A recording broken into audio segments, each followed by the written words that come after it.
వేసవి రద్దీతో తిరుమలలో దర్శనాల్లో మార్పులు చేయాలని టీటీడీ భావిస్తోంది. మే 1 నుంచి జూలై 15 వరకు సిఫార్సు లేఖలపై వీఐపీ బ్రేక్ దర్శనాలను రద్దు చేయనుంది. ప్రోటోకాల్ పరిధిలోని వారు స్వయంగా విచ్చేసిన సమయంలో మాత్రమే బ్రేక్ దర్శనాలు కల్పించనున్నారు.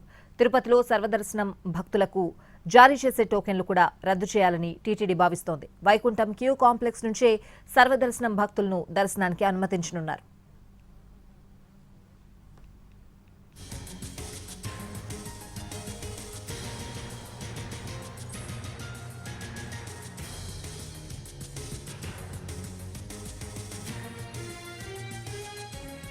వేసవి రద్దీతో తిరుమలలో దర్శనాల్లో మార్పులు చేయాలని టీటీడీ భావిస్తోంది. మే 1 నుంచి జూలై 15 వరకు సిఫార్సు లేఖలపై వీఐపీ బ్రేక్ దర్శనాలను రద్దు చేయనుంది.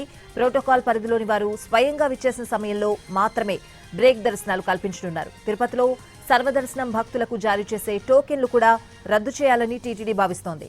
వైకుంఠం క్యూ కాంప్లెక్స్ నుంచే సర్వదర్శనం భక్తులను దర్శనానికి అనుమతించనున్నారు.